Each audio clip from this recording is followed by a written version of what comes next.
പ്രായമാണ് മുട്ട് തേയ്മാനത്തിൻ്റെ ഏറ്റവും വലിയ കാരണം.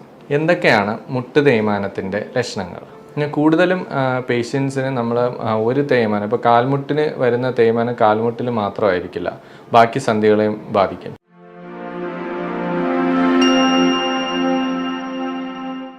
നമസ്കാരം, എൻ്റെ പേര് ഡോക്ടർ പ്രശാന്ത് JS. ഞാൻ കോഴിക്കോട് ഫാത്തിമ ഹോസ്പിറ്റലിലെ consultant trauma replacement and arthroscopy സർജനാണ്. ഞാൻ ഇന്നിവിടെ സംസാരിക്കാൻ പോകുന്ന വിഷയം മുട്ടുവേദനയും അതിൻ്റെ പരിഹാര മാർഗങ്ങളും. മുട്ടുവേദന നമ്മുടെ ശരീരത്തിലെ ഒരു വലിയ സന്ധിയാണ്. തുടയെല്ലും താഴത്തെ കാലിലെ എല്ലും ചേർന്നുണ്ടാവുന്ന ഒരു സന്ധി. അതിൻ്റെ മുന്നിലായി ഒരു ചിരട്ടയെല്ലും കാണപ്പെടുന്നു. തുടയെല്ലിനും നമ്മുടെ താഴെയുള്ള കാലിലെ എല്ലിനും ഇടയ്ക്ക് ഒരു തരുണാസ്ഥിയുണ്ട്. അതിനെ നമ്മൾ കാർട്ടിലേജ് എന്ന് പറയും. ഇത് എല്ലാം കൂടെ ചേർന്നതാണ് മുട്ട്, അതായത് കാൽമുട്ട്. അപ്പോൾ എന്താണ് മുട്ട് തേയ്മാനം? മുട്ട് തേയ്മാനം എന്ന് വെച്ചാൽ നമ്മുടെ ഈ തുടയെല്ലിലും കാലിന് ഇടയിലുള്ള തരുണാസ്ഥി തേഞ്ഞു പോകുന്നതിനാണ് സാധാരണ നമ്മൾ മുട്ട് തേയ്മാനം എന്ന് പറയുന്നത്. ഇതിൻ്റെ പ്രധാന കാരണങ്ങൾ ഏറ്റവും കൂടുതലായി കാണുന്നത് നമ്മളൊരു 10 പേരിൽ 3 പേർക്ക് സാധാരണ 50 വയസ്സ് കഴിഞ്ഞാൽ മുട്ട് തേയ്മാനം കാണാറുണ്ട്. അപ്പോൾ പ്രായമാണ് മുട്ട് തേയ്മാനത്തിൻ്റെ ഏറ്റവും വലിയ കാരണം. 2, ചെറുപ്പകാലത്തൊക്കെ ഉണ്ടാകുന്ന പരിക്കുകൾ, അതിൽ നമ്മുടെ കാർട്ടിലേജ് അല്ലെങ്കിൽ തരുണാസ്ഥിയിലോ മുട്ടിനകത്തുള്ള ലിഗമെൻറ്റുകൾക്കോ മുട്ടിലെ വാഷറായ മെനിസ്കസിനോ ഉണ്ടാകുന്ന പരിക്കുകൾ അവസാനം മുട്ട് തേയ്മാനത്തിന് കാരണമാകാം. പിന്നെ ഒന്ന് ഇൻഫെക്ഷൻ. നമുക്ക് മുട്ടിൽ എന്തെങ്കിലും അണുബാധ ഉണ്ടായിക്കഴിഞ്ഞാൽ അത് കാലക്രമേണ അണുബാധ പോയാലും നമ്മുടെ തരുണാസ്ഥി ദ്രവിച്ചു പോവുകയും അത് തേയ്മാനത്തിലോട്ട് മാറുകയും ചെയ്യുന്നു. പിന്നെയുള്ളത് വാതരോഗങ്ങൾ നമ്മൾ സാധാരണ ആമവാദം, സന്ധിവാദം, പിന്നെ യൂറിക് ആസിഡ് അങ്ങനെയുള്ള, അല്ലെങ്കിൽ ചിലപ്പോൾ ഉണ്ടാകുന്ന പനി, ചിക്കൻ ഗുനിയ അങ്ങനെ പോലുള്ള വാദങ്ങൾ അവസാനം മുട്ട് തേയ്മാനത്തിലേക്ക് മാറും.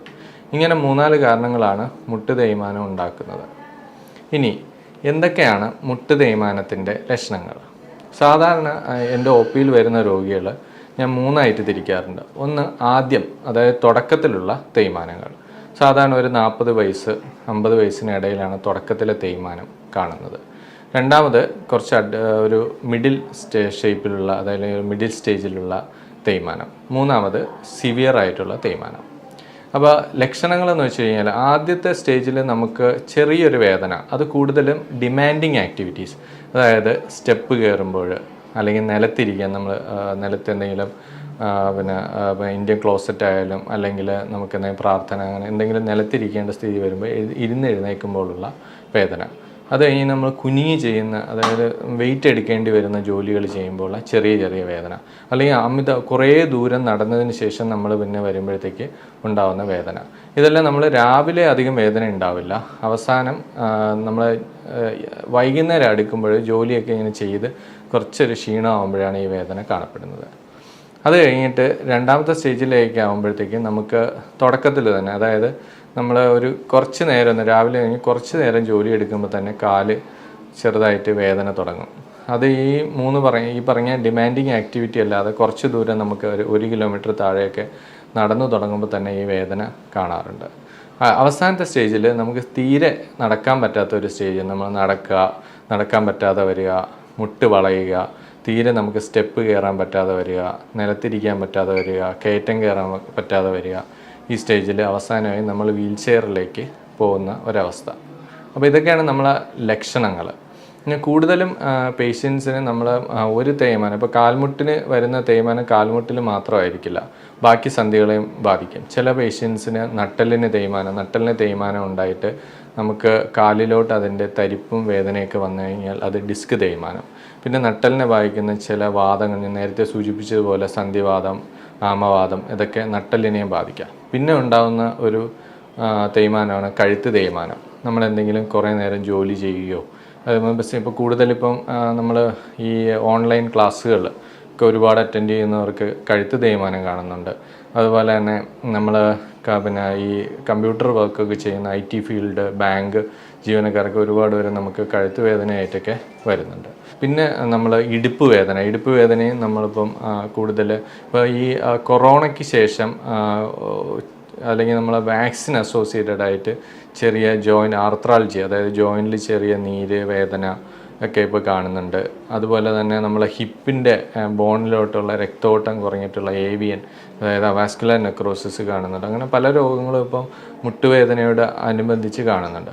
പിന്നെ നമ്മൾ ശ്രദ്ധിക്കേണ്ട കാര്യം, ചില ആൾക്കാർക്ക് ഇടുപ്പല് വേദനയുടെ തുടക്കം മുട്ടിലായിരിക്കും. അങ്ങനെ ചില കേസുകൾ കാണുന്നുണ്ട്. പിന്നെ മുട്ടുവേദനയും അതേപോലെ തന്നെ ഡിസ്കിലെ വേദന രണ്ടും അസോസിയേറ്റ് ചെയ്തും കാണാറുണ്ട്. ഇത് നമ്മുടെ തുടയെല്ലാണ്. ഇതാണ് നമ്മുടെ കാലിലെ എല്ല്. കാലിൽ നമുക്ക് രണ്ട് അസ്ഥികളുണ്ട്. അത് ജോയിൻ്റ് ഉണ്ടാക്കുന്ന ഒരു അസ്ഥി ടിബിയ എന്ന് പറയും, തുടയെല്ല് ഫീമർ എന്ന് പറയും. പിന്നെ ഉള്ളത് ചിരട്ടയെല്ലാണ്, ചിരട്ടയെല്ല്. ഇത് മൂന്നും കൂടെ ചേർന്നിട്ടാണ് ജോയിൻ്റ് ഉണ്ടാവുന്നത്. അതിൽ ഒരു ക്യാപ്പ് പോലെ കാണപ്പെടുന്ന ഭാഗമാണ് തരുണാസ്ഥി. നമ്മളെ ചെവിയിലേക്ക് പോലുള്ള അസ്ഥി പോലെ ഒരു തരുണാസ്ഥി കാണപ്പെടുന്നുണ്ട്. അത് കഴിഞ്ഞിട്ട് കാണുന്ന ലിഗമെന്റ്, നമ്മൾ ഉള്ളിൽ സൂക്ഷിച്ച് നോക്കിയാൽ അറിയാം, ലിഗമെൻറ്റുകൾ കാണുന്നുണ്ട്, സൈഡിൽ ലിഗമെൻറ്റുകൾ കാണുന്നുണ്ട്, പിന്നെ കാണുന്ന വാഷർ. ഇത്രയാണ് നമ്മളൊരു സന്ധിയുടെ ഘടന എന്ന് പറയുന്നത്. അപ്പോൾ എന്താണ് തേയ്മാനം എന്ന് വെച്ച് കഴിഞ്ഞാൽ, ഈ തരുണാസ്ഥിയിൽ ചെറുതായിട്ട് തേയ്മാനം വന്ന് എല്ല് എക്സ്പോസ്ഡ് ആവും, അതായത് എല്ല് വെളിയിൽ വരും. എല്ല് വെളിയിൽ വന്നു കഴിഞ്ഞാൽ പതുക്കെ എന്ത് ചെയ്യുമെന്ന് വെച്ച് കഴിഞ്ഞാൽ ചെറിയ വേദന, നമ്മളിങ്ങനെ നടക്കുമ്പോഴും ഓടുമ്പോഴും ഒക്കെ, അല്ലെങ്കിൽ നമ്മൾ കൂടുതൽ ഡിമാൻഡിങ് ഞാൻ പറഞ്ഞ ആക്ടിവിറ്റീസിൽ ഇവിടെ ഉരങ്ങി വേദന വരും. പിന്നെ വേറൊരു ഇതിൻ്റെ കൂടെ അസോസിയേറ്റ് ചെയ്ത് കാര്യം, കാലിന് ഉള്ളിലുണ്ടാകുന്ന ഉളുക്കുകൾ. ചില ആൾക്ക് നമ്മൾ സ്റ്റക്കായി നിന്ന് പോയി, അല്ലെങ്കിൽ ഉളുക്കി നിന്ന് പോയി എന്നൊക്കെ പറയും. അതെന്താ കാരണമെന്ന് വെച്ച് കഴിഞ്ഞാൽ അതിലൊരു വാഷറുണ്ട്, മെനിസ്കസ്. അത് പൊട്ടുമ്പോൾ പെട്ടെന്ന് ചില പൊസിഷനിൽ വരുമ്പോഴത്തേക്ക് കാല് സ്റ്റക്കായി പോകാം. അത് സെക്കൻഡ് സ്റ്റേജിലാണ് അത് അങ്ങനെ വരുന്നത്. പിന്നെയുള്ള തേർഡ് സ്റ്റേജിലാകുമ്പോഴത്തേക്ക് ഈ തരുണാസ്ഥി പൂർണ്ണമായും തേഞ്ഞു പോവുകയും അത് ഒരു വശത്തേക്ക് ചരിഞ്ഞ് കാല് വളയുന്ന ഒരവസ്ഥയിലേക്ക് മാറുകയും ചെയ്യുന്നുണ്ട്. അപ്പോൾ ഇതൊക്കെയാണ് നമുക്ക് മുട്ടിൻ്റെ ഘടന, അല്ലെങ്കിൽ എന്തൊക്കെ ലക്ഷണങ്ങളാണ് മുട്ടുവേദനയെ സംബന്ധിച്ച് വരുന്നത് എന്നൊക്കെ. ഇനി എങ്ങനെയാണ് നമ്മൾ ഒരു രോഗി നമ്മുടെ ഒ പിയിലേക്ക് മുട്ടുവേദനയായിട്ട് വന്നു കഴിഞ്ഞാൽ എങ്ങനെയാണ് നമ്മളവരെ ചികിത്സിക്കുന്നത്, എന്തൊക്കെയാണ് നമ്മൾ അവരെ പരിശോധിച്ച് നോക്കുന്നത്, എന്തൊക്കെ എക്സ്റേ എടുക്കേണ്ടതുണ്ട്, എന്തൊക്കെ ബ്ലഡ് എന്തിനാണ് പരിശോധിക്കേണ്ടത് എന്നൊക്കെ നമുക്ക് നോക്കാം. അപ്പോൾ ഒരു പേഷ്യൻ്റ് നമ്മൾ മുട്ടുവേദനയായിട്ട് വന്നു കഴിഞ്ഞാൽ ആദ്യം നമ്മൾ അവരുടെ ഹിസ്റ്ററി, നേരത്തെ ഞാൻ പറയും എന്തൊക്കെയാണ് മുട്ടുവേദനയിലേക്ക് നയിക്കുക. എല്ലാ മുട്ടുവേദനയും തേയ്മാനമാണെന്നല്ല, ചിലപ്പോൾ നമ്മൾ ചെറിയ ക്യാൻസറുകൾ, നമ്മൾ എല്ലിനെ ബാധിക്കുന്ന ക്യാൻസറുകളും, അല്ലെങ്കിൽ നമ്മുടെ സൈനോവിയത്തെ ബാധിക്കുന്ന സൈനോവിയൽ കോൺട്രോമാറ്റോസിസ് എന്ന് പറയുന്ന ചെറിയ പ്രശ്നങ്ങളൊക്കെ മുട്ടുവേദനയോടനുബന്ധിച്ച് വരാറുണ്ട്. അപ്പോൾ വരുന്ന പേഷ്യൻസിനെ നമ്മൾ ആദ്യം അവരുടെ കാരണങ്ങൾ ആരാഞ്ഞിട്ട്, എങ്ങനെയാണ് നിങ്ങൾ വീഴ്ചയുണ്ടോ, അല്ലെങ്കിൽ നിങ്ങൾക്ക് വേറെ ഏതെങ്കിലും ജോയിൻ്റ് വാദത്തിൻ്റെ ലക്ഷണങ്ങളുണ്ടോ, എന്തൊക്കെ ചെയ്യുമ്പോഴാണ് വേദന നോക്കിയിട്ട് നമ്മൾ അവരെ ഒരു എക്സ്റേക്ക് വിധേയരാക്കാറുണ്ട്. എക്സ്റേ നോക്കുമ്പോൾ അതിൻ്റെ ഈ കാർട്ടിലേജിൻ്റെ തേയ്മാനം അനുസരിച്ച് അവരെ മൈൽഡ്, മോഡറേറ്റ്, സിവിയർ 3 ഗണത്തിൽ തിരിക്കാറുണ്ട്. പിന്നെ നമ്മൾ നോക്കുകയെന്ന് വെച്ച് കഴിഞ്ഞാൽ ഈ പറയുന്ന കണക്ക് ഈ വാദസംബന്ധമായ യൂറിക് ആസിഡ്, അല്ലെങ്കിൽ ആമവാദത്തിൻ്റെ ടെസ്റ്റുകൾ, അല്ലെങ്കിൽ നമ്മൾ ചില തൈറോയിഡ്, അങ്ങനെയുള്ള കുറച്ച് ടെസ്റ്റുകളുണ്ട്, അതിന് വിധേയമാക്കും. എന്നിട്ട് അതിൻ്റെ മൂലകാരണം നമ്മൾ മനസ്സിലാക്കിയതിന് ശേഷം പേഷ്യൻറ്റിനെ അടുത്ത ട്രീറ്റ്മെൻറ്റിലേക്ക് പോകാറുണ്ട്. ചില പേഷ്യൻസിന് ഈ വാഷർ, അതായത് ഉള്ളിലുള്ള വാഷർ ഇവിടെ ഉളുക്കുന്ന സന്ദർഭങ്ങളിൽ ചിലപ്പോൾ നമ്മൾ MRIയും ചെയ്യേണ്ടി വരാറുണ്ട്. അല്ലെങ്കിൽ നമുക്ക് ചില കേസുകളിൽ നമുക്ക് എക്സ്റേയിൽ എല്ലാ ഫൈൻഡിങ്ങും കിട്ടില്ല. അപ്പോൾ ലിഗമെൻറ്റിനോ അല്ലെങ്കിൽ നമുക്ക് കാർട്ടിലേജ് അല്ല എന്തെങ്കിലും ഇഞ്ചുറി ഉണ്ടോ എന്നൊക്കെ നോക്കാൻ വേണ്ടിയിട്ട് MRIയും ചെയ്യേണ്ടി വരാറുണ്ട്. അപ്പം ആദ്യ സ്റ്റേജ്, തുടക്കത്തിലുള്ള തേയ്മാനം എപ്പോഴും നമുക്ക് സർജറിയോ അങ്ങനെ അതിൻ്റെ ഒന്നും ആവശ്യമില്ല. നമ്മൾ അവരെ ചികിത്സിക്കുക. ഒന്ന്, ജീവിതശൈലി മാറ്റുക. അതായത് പ്രായമാകുമ്പോഴാണ് കൂടുതൽ, ഒരു 80% ആൾക്കാരും പ്രായമാകുമ്പോഴാണ് തേയ്മാനം വരുന്നത്.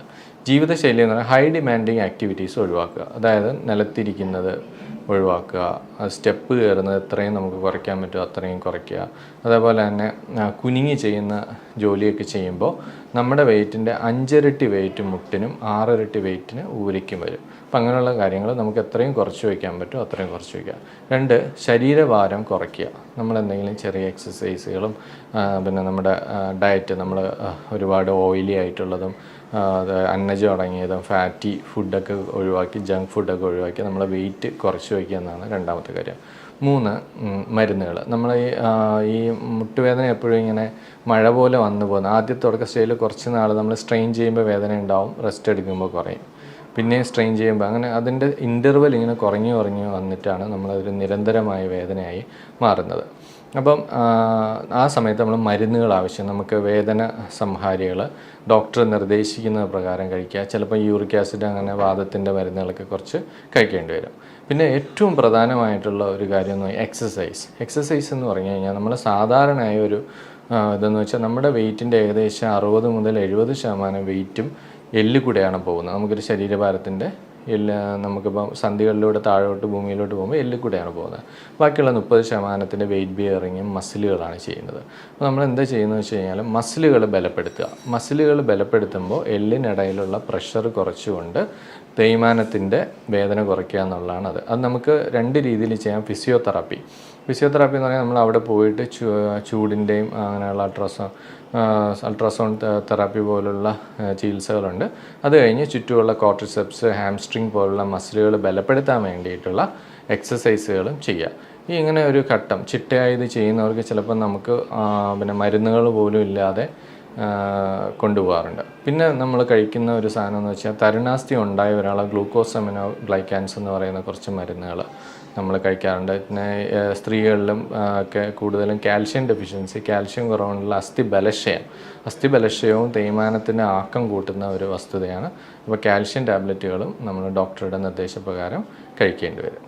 ഇനി നമുക്കിപ്പോൾ തേയ്മാനത്തിന് തീരെ നമുക്ക് നടക്കാൻ പറ്റാത്ത ഒരു അവസ്ഥ വരിക, അല്ലെങ്കിൽ കാൽമുട്ട് അമിതമായിട്ട് വളഞ്ഞു പോവുക, അല്ലെങ്കിൽ നമ്മൾ ഡെയിലി ആക്ടിവിറ്റീസ് നമുക്ക് നമ്മുടെ സ്വന്തം കാര്യങ്ങൾ ചെയ്യാനുള്ള ബുദ്ധിമുട്ട് കൂടി വരിക, അല്ലെങ്കിൽ നമുക്ക് പിന്നെ വേദന റെസ്റ്റ് എടുക്കുമ്പോൾ പോലും വേദന വരിക എന്നുള്ള അവസ്ഥയിൽ നമുക്ക് എന്ത് മരുന്ന് തന്നാലും അല്ലെങ്കിൽ നമ്മൾ എക്സസൈസുകളൊന്നും ചെയ്യാൻ പറ്റാത്ത ഒരവസ്ഥയിലേക്ക് മാറും.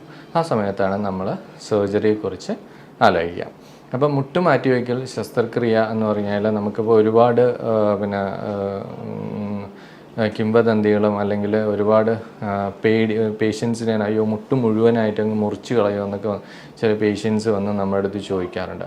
അങ്ങനെയല്ല, തരുണാസ്ഥി ഈ ഭാഗമാണ് നമുക്ക് തേഞ്ഞു പോയതിന് ശേഷമാണ് ഈ എല്ലുകൾ ഉരസിയിട്ടാണ് വേദന ഉണ്ടാവുക. അപ്പോൾ നമുക്കിവിടെ ഒരു പ്രൊട്ടക്ഷനായിട്ടുള്ള ഒരു കവചം വെച്ച് കൊടുക്കും. അതാണ് മുട്ടുമാറ്റിവയ്ക്കൽ ശസ്ത്രക്രിയ എന്ന് പറയുന്നത്. അപ്പോൾ ഇത് നമ്മുടെ തുടയെല്ല്, ഇത് താഴത്തെ എല്ല്. അപ്പോൾ ഇതിന് മേലുള്ള തരുണാസ്ഥിക്ക് പകരം നമ്മളൊരു ഒരു കൊബാൾട്ട് ക്രോമിയം പോലുള്ള മെറ്റൽ ഉപയോഗിക്കുന്നു. ഇവിടെ ഒരു പ്ലാസ്റ്റിക്കിൻ്റെ ഇൻസേർട്ട് ഉണ്ട്, പിന്നെ ഒരു മെറ്റൽ ഇറ്റിബിക്ക്.